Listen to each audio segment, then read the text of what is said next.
Well, hello, everybody. My name is Jeffrey Davis, tipping my cap. This is Radio Entrepreneurs, the Radio Entrepreneurs, the Zoom version, in which we are now totally on in this new economy. And right in front of you on your cameras is actually my business partner, Jonathan Freedman, president of MAGE, a much better president than I ever made. Welcome, Jonathan. Thank you, Jeffrey. It's nice to reach out and touch you, or not have to anyways. Very good. Okay, we got two kibitzers on the line today. That's great. I look forward to this one. You know, John, MAGE has always been in the business of change and change management and making organizational change. I know you've been busier than ever over the last couple of weeks. You want to talk about it a little bit? Yeah, Jeffrey, change is constant, and it sounds sort of cliche today to say that we're all in uncharted territories. But our clients are facing change at the most rapid pace they've ever experienced. And so with it comes, all the emotions that come with it, fear, and how to navigate the uncertain. We've seen obviously an uptick in people asking a lot of questions that not all of us have answers for. And I think that's one of the interesting things in navigating today's marketplace is you might not have the answers, but change is coming. And so you've got to take action. And I think inaction for a lot of entrepreneurs is the mark of death in this economy. You know, you've got to make decisions. You've got to take on leadership characteristics, leadership traits. And I think, making decisions is an important part of change. You know, we're going in one direction or another and not being stuck in some of your habits. And so I think that's one of the things that we're seeing a lot of is people asking the questions of, well, I'm not sure I know what to do. Well, we're in uncharted territories. You've heard that phrase a lot in the last couple of weeks, and it's really true. But making decisions and making change to have your business survive is what this is all about. All of us are in uncharted, can't even say the word anymore, uncharted waters. Well, I mean, I think everything we do is looking towards tomorrow and not staying towards yesterday, working towards yesterday. And I mentioned in my last interview with Mark Z that I had a meeting with one of the East Coast largest law firms managing partners a year ago. And I said to him, within the next 5 to 10 years, the brick and mortar is going to be gone. 75% of your fixed overhead is going to be gone, and you're going to be going much more virtual. And he said to me, I think it's more like 50% or 40%. And you know what? I was wrong, because the way things are looking now, it may be more like 90%. Technology has enabled us to create a whole new economy. And, absolutely. Maybe you could talk a little bit about that. I know for me personally, I've spent more time over the last month, pre and post, moving our clients to a new form of selling, new sales channels, new internet channels, and retraining the staff, redefining their jobs and retraining the staff at a pace they've never seen before to meet the new market needs. Some clients are actually doing better. Isn't that true? Absolutely. It's pretty hard to believe as you hear news stories that there are some businesses that are thriving. And I think you're absolutely right. It's the ones who have adapted and made changes. We've worked with clients who have moved to a virtual platform or to online from a traditional brick and mortar retail environment, and they're thriving because obviously people aren't getting out and people are looking for convenience and the ability to do things remotely. And I think that this is a new normal. We're going to see a lot of businesses that have to change their business paradigm and their model to a more virtual model.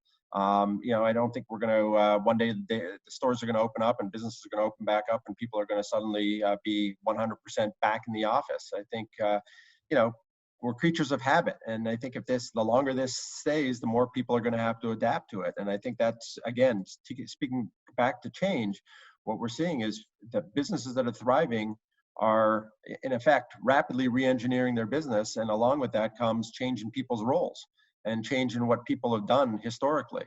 I think it also brings great opportunity. One of the things that most business people will tell you is, I never have time to step back and analyze. Well, with this change comes the opportunity to be able to spend more time thinking about your business and thinking about what moves you may make, thinking about your competition, thinking about where you fall in the marketplace, and rethinking how you utilize your employees and what your needs are in your business.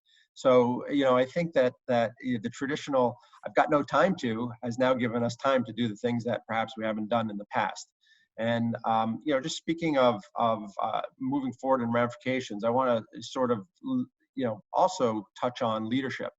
You know, what's leadership all about? Leadership's about communicating and letting people know where you stand. And I think you know, there's a lot of organizations out there that are just running quickly to try and catch up, but aren't stopping to think about their employees and their tighter community. You know, what's going on. And you know, I'm speaking with a lot of leaders of organizations saying, look, you know, people are looking for direction. People are looking for information. And I think this is a time for leadership to step up and provide that direction and information, good, bad, or indifferent, or uncertain. You know, at least communicating and making people aware that, one, you care about them, two, you're concerned about their financial futures and their roles within your business as well. And three, I think that this is an opportunity for leadership and business owners in particular to walk the walk, you know, to send out a message and then do something completely separate. I mean, without getting politics aside, you tell people to social distance and then you have a press conference where people are standing shoulder to shoulder. There's a huge disconnect in that. And so I think it stands to the same way for organizational leaders.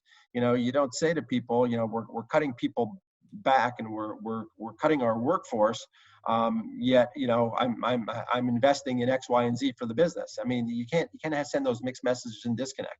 And I think that'll have repercussions for people in the future. Well, I'm looking away only because, as you always do, you're making me think, so I have to take notes. So I apologize. I'm not just. No, that's okay. I'm not distracted. I do have to. I got my notes up in the right-hand corner here. Yeah. Well, you know, I want to address something that you said because, you know, we walk a similar path, you and we don't get to talk a lot. And now we have a medium where we can talk a lot more. But in terms of leadership, I always believed that adversity defines the leader.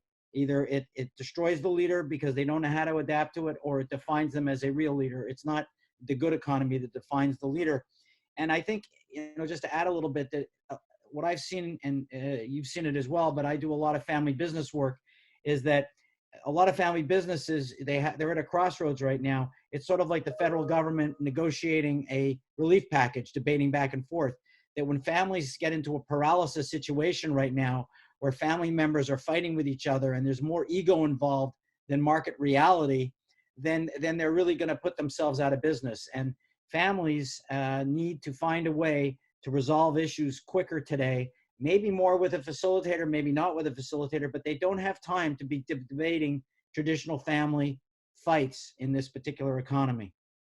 I entirely agree with you. I was going to say I don't disagree, but what I think you're pointing out also is true of organizations. You know, there's a lot of people that spend time in the mundane and worrying and focusing on things that in the big picture really don't matter. So I think the other piece of what you're saying is, as leaders, we really need to step away and say, what's important now? You know, certainly survival of the business, you know, health and welfare of our employees, the ability to project into the future to the extent possible. And, you know, we used to talk about 5-year business plans and 10-year business plans. You know, now we're talking, 6 months ago, we were talking about 1 year and 6 months and 3-month plans. Now we're talking about 1 and 3 week and 6 week and who knows what beyond that. So the pace. Bill Belichick world. It's in-game coaching. Every day I wake up and I'm thinking, what's the new plan for the day? But yesterday, I think I did a class at Tufts University with one of our older clients, ex-client. Not older, former client. Thank you, successful former client. And they said, you'd be offended if you called her an older client, which she's not. She's not. She's younger than I am, which most people are nowadays. So she said, when I met Jeffrey, he talked to me about the fact that I was in the engine room of the Titanic, trying to work out what the next lunch was and move things out. And he goes, and I wasn't out on the bow looking at where the ship was going. And I think a lot of people are falling into that problem. You and I talked about a client yesterday that sort of falls into that Titanic position where they want to be working at, do I have an efficient engine room? Are the lunches going out? And they're not standing on the bow thinking, where is this ship going at this particular point in time? And how do I direct the whole ship? Yeah, and I think that speaks to, leadership ability and the ability to adapt. Look, the leaders' roles are changing as well as the entire organization. And I think, those who can figure out how to repurpose themselves and repurpose the people within their organizations are the ones that have come out of this strongest. You know, again, we're back to a world where everybody's experiencing the same thing, right? There's a lot of fear, there's a lot of anxiety, there's a lot of uncertainty. You know, what you do with that is going to dictate how your organization comes out at the back end. You know, the other piece that I think is really important is, you know, there's a ton of information out there and there's a ton of change. You know, whether you're talking about government programs, government assistance, you know, the reality is none of those things happen overnight. You know, people are hearing about a stimulus package and thinking they're going to get a check next week. It's not going to happen. You know, we're 6 to 8 weeks away from those types of things happening. And I think the same is true within business and within organizations. You know, there's a crisis, yes, but change doesn't happen overnight. You know, I don't know of many organizations other than perhaps if you owe payroll taxes that lock your doors, and we've seen those situations too. You know, now's not the time to bury your head in the sand and forget about the problems. It's time to attack them head on. You know, look at the upside opportunity. You know, now's the time potentially to negotiate with your vendors and creditors. Now's the time to potentially, you know, look at right-sizing your organization and figuring out what your real needs are. You know, same is true in your personal life. You know, you look at it and say, do I really need X? You know, do I really need Y? I mean, people are having to make those decisions, and that's sort of the new reality. And I think what we're going to see in organizations in the future, you know, when the market last crash happened, you know, 2007, 2008, 2009, people were readjusting their habits. We're going to get back into a phase of people readjusting their habits, and hopefully some of them will stick. You know, because I think it's too easy to sort of drop your guard when things go back and become good. You know, I think those organizational leaders that look at their people and say, okay, these are my most valuable assets. You know, let me figure out how to, you know, bring strength to them and bring strength to our organization. You know, I think are going to be the ones that come out on the back end successful, because people see that you know, that true organizational caring exists. And I think, again, that's back to what I talked about earlier, which is you got to walk the walk. You know, you can't just speak it in words, but you got to follow it up with your actions. Okay, well, we've been speaking with Jonathan Freedman of MAGE Management Consulting, dealing with change.